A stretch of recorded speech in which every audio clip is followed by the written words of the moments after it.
Hindi ko alam kung paano sisimulan tong video na to. Ayun, ang dami nating i-water change ngayon. Pero bago yon, mag-video muna tayo mga tito. Yun, nung nakaraan mga tito, bago tayo sumali sa show, nagsalang pala tayo ng Giant, no? Kasi hindi ko pala nasabi sa inyo, binigyan tayo ng lalaki na Giant ni Ebe Beta. So bago nga tayo sumali sa show mga otits, tinanggal ko na yung babae. At ngayon ko lang sisilipin mga tito. Ilang araw na ba nakalipas? 4 days na yung nakalipas mga otits nung nagsalang tayo ng Giant. At ito na mga tito, nandito siya sa Maywagang Mega Box natin. Silipin natin mga tito, no? Kung nag-success ang ating Giant. So ayun yung Giant natin, nasa baba. At tingnan natin, hindi makita halos yung mga fry, pero meron ng mga fry mga otits. Ayun o, lumalangoy. Nandun yung iba, kalat-kalat mga otits. Nandun, at nandito yung Giant natin. Ayun o, yung Giant natin. Ang laki o. Ang laki ng Giant natin mga otits. Sana wag siyang maano. Ayun o, sumilip. Ayan, ang laki yan mga otits. Tingnan nyo ha, Giant yan mga tito. Ayun o. So yun, takpan na natin mga tito. In 3, 2, 1, takpan na natin to. Nakita niya na tayo. Baka kainin niya yung fry. Ayun yung fry, ang dami o. Hindi makita sa camera mga otits, pero ang dami. Ayun o, ayun.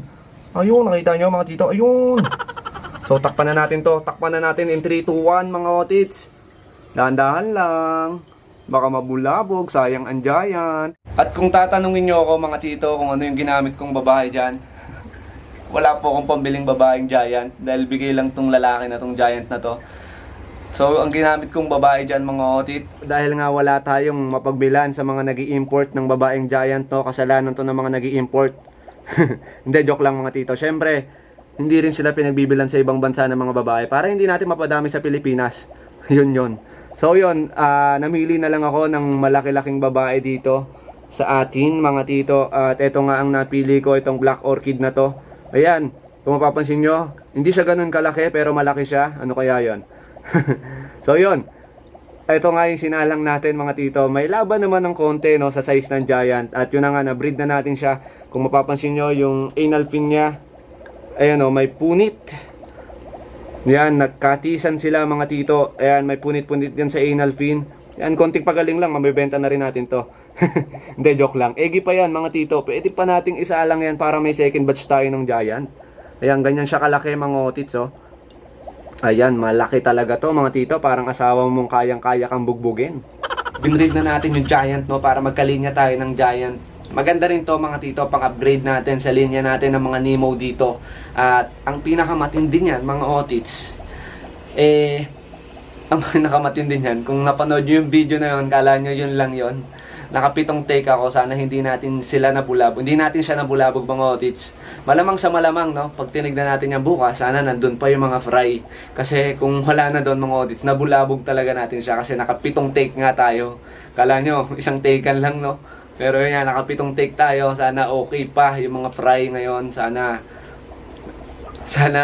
hindi nabulabog talaga yung mga Giant natin. Kasi kung hindi mga tito, nakahanda na rin naman tong babae na to eh. Nakahanda na siya. Yan. Egi na rin naman ulit, no? Pwede na ulit isala. Ito mga tito yung nag-third place natin sa actual show. Junior Multicolor category. Ayan siya mga otits. Ayan, kasama siya mga otits sa dati ko na videoan na mga Nemo dito na groomable. Yung nag-video ako dito mga otits. Ayan. Sinali natin siya mga tito. Yung iba kasi ditong Nemo wala na. Pero marami pa po tayong available mga otits na mga groomable. Ayan. Sayang nga mga tito kasi nung show wala na siyang kulay. Alos wala na talaga siyang kulay mga otits. Kasi medyo malamig din sa mall. Pero yon, pumalag-palag naman kahit papano. Ayun siya. So yun, sasali natin siya sa online show mga tito. Try natin kung mananalo pa ulit siya sa online show. Tapos sali pa ulit natin bago natin siya i-breed. Kung nag-aalangan ka pa gumamit ng Miracle Potion natin tsaka Titonomics Fish Food, huwag ka nang magdalawang isip pang gumamit. Dahil marami na pong nakapag-try. Halos 3 months na po siyang nasa market. Pero marami nang umuulit. umuulit bumuli mga tito kasi natry nila na maganda talaga. Basta tuloy-tuloy yung paggamit mo, maraming pagbabagong mangyayari sa isda mo. For grooming and breeding siya, pero ikaw na lang makakatuklas noon mga tito na talagang effective siya. Katulad na lang ng isang ka-otit natin na suki natin mga otit simula nung nilabas natin, no? Mas madami pa siyang hinakot sa atin. King of Giant pa siya mga tito. Tapos first place, second place, matagal na siyang gumagamit ng ating potion mga otits tsaka Titonomics fish food. Pag bumibili talaga siya, talagang 4-4, 2-2, ganun siya bumili mga tito hanggang sa yun. 'Di ba? Nakasungkit siya ng matindi-tindi, no? Mga hindi pa nakakasubok, sumubok na po kayo nito. Promise for breeding and grooming tong ating Miracle Potion. Plus, may mga sikretong sangkap to mga otits, kaya kung mapapansin nyo, ayan, talagang active, no? Ang ganda ng langoy ng mga isda nyo, active na active sila. Plus, saktong-sakto pag gusto nyo yung gusto nyo makapagpakulay agad, mga multicolor yung mga beta nyo. Ayan, sobrang hirap mga pakulayin. Ito yung bagay sa inyo, Miracle Potion mga tito, promise, di kayo magsisisi.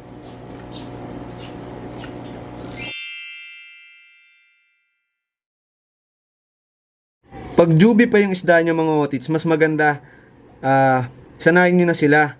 Para pagka, ayan, katulad nyan, nilagay nyo na sila sa jar, kumakain na sila mga otits ng Titonomics fish food natin. Ayan, tignan nyo, hindi niya tinitigilan. Kahit sobrang dami kong nilagay dyan mga otits, uubusin niya yan. Plus, etong fish food natin kasi mga otits, wala pang oil film. Ayan, tignan nyo mga otits, walang luwa-luwa yan mga tito. O, dahil half moon to, medyo marami akong pinakain sa kanya. Eto siya.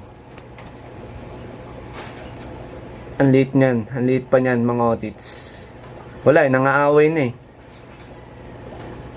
O, diba? Kumakain siya ng ating Titonomics fish food. Walang luwa-luwa, mga otits. Top view, walang luwa-luwa. Dito pa, mga tito, sa side view, wala ring luwa-luwa yan. Ginawa ko tong Titonomics fish food, mga otits. Lahat ng experience ko sa pag-isda, binuhos ko na dito sa kada pakete ng Titonomics fish food natin. May mga sikretong sangkap to mga tito, katulad na lang ng hindi kasi pwedeng mga tito eh. Pero hindi.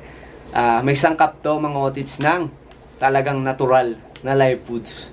Kaya goods na goods din to mga tito for grooming. Kasi nga mga tito, bukod sa may live foods to, etong Titonomics fish food natin mga tito, kapag sa mga nakapag-try na, malambot talaga siya. Malambot. Bukod sa maliit siya na kaya-kayang lunukin ng mga beta nyo na kahit gano'n pa yung kaliit. Sa 1 month to 1.5 pwede nyo nang pakainin nito. So, yung texture niya malambot mga otits. Malambot na kayang-kayang kainin ng mga beta fish natin. Hindi siya matigas eh. Malambot siya eh. Pero dapat matigas, di ba? Malupit ang magiging talpakan ng beta fish, kaya dito sa Pasig Laban King of the South, isa na namang pagmamahalan. Digmaan ng mga beta fish, ngunit hindi ito literal na pisikalan, kundi pagandahan at papogian ang magaganap. Inuna natin yung Battle of AOC. Minute muna tayo, top 3. 3 minutes muna. Gawin na yan, ay magdun eh. May uka. Pagka ganun, may balon-balon. Pero syempre, form naman ng di ba? Okay din na. Okay pa rin. Okay na po. Maputla kasi. Okay na. First second, 1, 2, 3. Bird. Mga tito, kasama natin si Tito Kim, yung promotor ng show. Ayan. O tito, tayo ka muna. Hi guys! Kamusta naman ulit yung show natin? Kamusta naman yung show natin? Okay naman, so far marami tayong mga hobbies na supporters. Ilan? Halos lahat naman nag-support. Iba't ibang parte ng Cavite. Ilan halos ulit lahat ng show ngayon? Ay, nag-entry. Umabot din tayo ng 370 entries sa umubuo ng iba't ibang teams. Otit, bakit ba tayo nag-organize sa mga ganito pabeta show? Ito yung bagay na kasiyahan din ng isang hobbies eh. Kasi napapakita natin yung ganda ng isda natin. Kasabay nun, syempre, nakakilala tayo ng mga bagong kaibigan. Saka yun na rin parang pantanggal stress. Parang bonding na rin natin. Bonding na rin, oo. Otit, advice naman sa mga newbie dyan na gustong pumasok sa pag-show din. So sa mga advice ko lang sa mga newbie, huwag kayong may ilang or parang mahihiyang sumali sa show. Ano lang, kung ano yung isda nyo, tiwala lang sa isda. Sali lang, may mga tao rin kayo makikilala para matuto kayo. May mga magtuturo din sa inyo, no? So yun, Otit, congrats ulit sa successful na shows. Papauli ba ang betta fish? Syempre hindi. Meron din silang beauty pageant na kung saan ang mga kalahok nito ay galing pa sa iba't ibang panig ng Pilipinas. Merong tatanghaling hari, merong tatanghaling rina, pero isa lang ang tatanghaling king of all kings. Nabingwit natin, si Sarge. Shower, Otit. Otit, kamusta? Yun, okay lang naman. Balita ko maraming nakakot, Otit, ah. Meron naman din, mga nakawa namin yung best of siya sa team. Yun, no? Category champion. Iba talaga, Park. Talise Republic. Ayan. Otit, bigyan mo naman ng advice sa mga newbie natin kasi maraming gustong sumali pero katulad nung sa vlog natin, maraming nahihiya, maraming parang yun, bigyan natin sila ng advice, Otit. So sa mga newbie natin, gumagastos na rin naman tayo. Ipakita natin na dito sa pag-support ng show. Hindi lang naman tayo sumusupport para may pakita din natin yung ganda ng mga isla. Yung mga pinaghirapan natin ba? Oo, sa pag-groom, no? Oo, sa pag-groom. Masaya. Masaya, nakakatanggal yung stress. Yun. So yun, Shower. maraming salamat. Beta ni Sarge. Talise Republic, mga tito. Yun, mga tito, dito ko natatapusin tong video na to. Maraming salamat, mga Otit. Ingat kayo palagi, mga Otit. Kita-kits tayo sa susunod na vlog, mga Otit. Dahil, mga tito, magbe-breeder tour na ulit tayo. Pumunta na ulit tayo sa breeder pagtapos na itong video na to. Diyon, sa mga ka-Otit natin dyan. Kung ang tawag sa nag-groom ay groomer, anong tawag sa nag-show? Shower, mga tito. Kita-kits sa susunod na vlog. Fish!